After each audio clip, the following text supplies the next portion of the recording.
শাকিব খানের তৃতীয় বিয়ে নিয়ে হচ্ছে প্রচুর পরিমাণের আলোচনা সমালোচনা। তার দুই বউ রেখে ৩ নম্বর বিয়ে কেন করতে হচ্ছে শাকিব খানের আবার? চলুন প্রথম ধাপে যাই তার দুই বউর কাছে, বুবলি ও অপু বিশ্বাসের কাছে। এই দুজনকে শাকিব খান ভালোবেসে পছন্দ করে তারপর বিয়ে করেছে, সংসার করেছে, তাদের ঘরে ছোট ছোট দুইটা ছেলে সন্তান আছে। তারপরেও কেন দুই বউ থাকা সত্ত্বেও শাকিব খানকে আবার ৩ নম্বর বিয়ে করতে হচ্ছে? তার কি চরিত্রে সমস্যা আছে কোনো?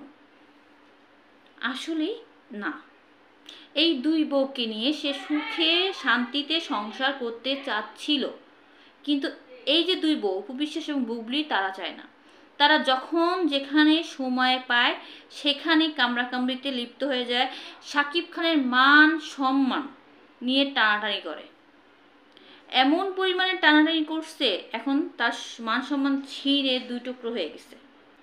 তাই তো শাকিব খানের পরিবার ক্ষিপ্ত হয়ে রাগে অপু এবং বুবলিকে বাদ দিয়ে তাকে ৩ নম্বর বিয়ে করাবে বলে সিদ্ধান্ত নিচ্ছে, এবং আরও সিদ্ধান্ত নিচ্ছে যে তারা যেন দুই বউ শাকিব খানের বাসায় এবং অফিসে যেন না আসতে পারে। তাদেরকে যদি শাকিব খানের বাড়ির আশেপাশেও দেখা যায় বা শাকিব খানকে নিয়ে ব্যক্তিগত কোনো কথা যদি আলোচনা করা হয়, তাদের উপরে আইনগত পদক্ষেপ নেবে শাকিব খানের পরিবার। তাই তাদেরকে হুঁশিয়ার করে দিয়েছে শাকিব খানের পরিবার। এবার শাকিবের পছন্দে নয়, শাকিবের পরিবারের পছন্দে শাকিব খানকে বিয়ে করতে হবে। এখন আসি দ্বিতীয় ধাপে। এই বিয়ে নিয়ে হচ্ছে অনেক আলোচনা।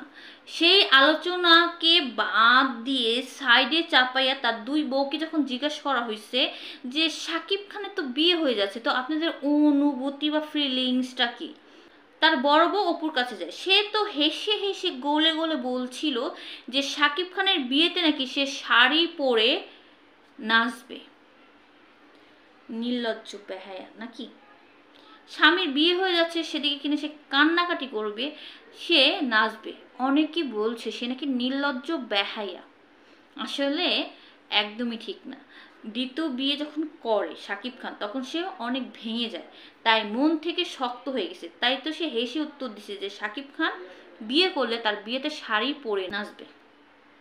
দ্বিতীয় বউ বুবলির কাছে আসি, তাকে যখন জিজ্ঞাসা করা হয়েছে আপনাদের উপরে তো আইনগত পদক্ষেপ নেওয়া হবে, যদি শাকিব খানকে নিয়ে কোনো মিথ্যাচার ছড়ান, কোনো খারাপ কথা ছড়ান মিডিয়াতে এসে, তাহলে আপনাদের উপর আইনগত ব্যবস্থা নেওয়া হবে। তো সেই প্রেক্ষিতে বুবলি রেগে মেগে ফায়ার হয়ে সে বলছে কি জানেন? সে বলছে নেক। তখন নেবে কেন? এখন নেক, এখন নেক। যে কোনটা সত্য আর কোনটা মিথ্যা সেটা যাচাই হয়ে যাবে যদি তারা আইনগত ব্যবস্থা আমার উপরে নেয়, এবং শাকিব খান কিভাবে বিয়ে করে সেটাও আমি দেখে ছাড়বো। মানে ওপেন চ্যালেঞ্জ যেটাকে বলে, বুবলি কিন্তু শাকিব খানকে এবং তার পরিবারকে পুরোপুরি দিয়ে দিচ্ছে। মানে সে তার থেকে খুবই কনফিডেন্স যে নেক, এখন আইনগত ব্যবস্থা নেক, কোনো সমস্যা নেই, পরে নেওয়ার কোনো কী দরকার, এখন নেক। কোনটা মিথ্যা বলি আর কোনটা সত্য বলি, শাকিব খানকে নিয়ে মিথ্যা বলি না সত্য বলি সেটা প্রমাণ করে দেব, এখন নেক। তার মানে সে সত্য বলছে, এইটা সে বোঝাতে চাচ্ছে মিডিয়াকে এবং আমাদের মতো সাধারণ পাবলিককে। তো এই দুই নারীর প্রসঙ্গে দুটো কথা, একজন শক্ত হয়ে গেছে, আর একজন ওভার কনফিডেন্স নিয়ে বলছে যে আমাদের উপরে আইনগত ব্যবস্থা নিয়ে আমি প্রমাণ করে দেব। মানে সে তার থেকে স্টেট কাটভাবে বলেছে। তার মানে শাকিব খানের সাথে সে যে কাজগুলো করছে এবং যে মিডিয়ার সামনে সে বলছে এটা একদম সত্য, কোনো ভেজাল নেই। তৃতীয় ধাপে আসি। এই যে ডাক্তারি পাশ করে বাংলাদেশে আসবে সেরকম মেয়েকে নাকি শাকিব খানের বউ করবে শাকিব খানের পরিবার, তা আবার যুক্তরাজ্য থেকে আসবে মেডিকেলের পড়াশোনা শেষ করে, অনেক সুন্দরী। কে সে সেটা জানা যায় না, কিন্তু কিছু কিছু সাধারণ ওই যে থাকে না ফাজিল টাইপের, তারা তো ডক্টর সাবরিনাকে সেই জায়গায় বসায় দিছে যে ডক্টর সাবরিনার সাথে নাকি শাকিব খানের বিয়ে হতে যাচ্ছে। তাহলে কি ডক্টর সাবরিনা আর সিঙ্গেল থাকবে না? ডক্টর সাবরিনারও আগে বিয়ে হয়েছে, শাকিব খানেরও আগে বিয়ে হয়েছে, দুজন এক হলে কোনো সমস্যাও নেই। সে দেখতেও সুন্দরী, সে হচ্ছে ডাক্তার, করুণার ভুয়া সার্টিফিকেট দিয়ে জেল খাটা আসামি। এখানে যদি ডক্টর সাবরিনাকে আর শাকিব খানকে নিয়ে কথা বলা হয়, ডক্টর সাবরিনা জেল খাটা আসামি, সে ভুয়া সার্টিফিকেট দিয়ে জেল খাটছে, আর শাকিব খান জেল খাটে নাই, সেও কিন্তু অন্যায় করছে দুইটা বিয়ে করে, একবার অনুমতি ছাড়া অন্যকে বিয়ে করা কিন্তু একটা বড়সড় অন্যায়।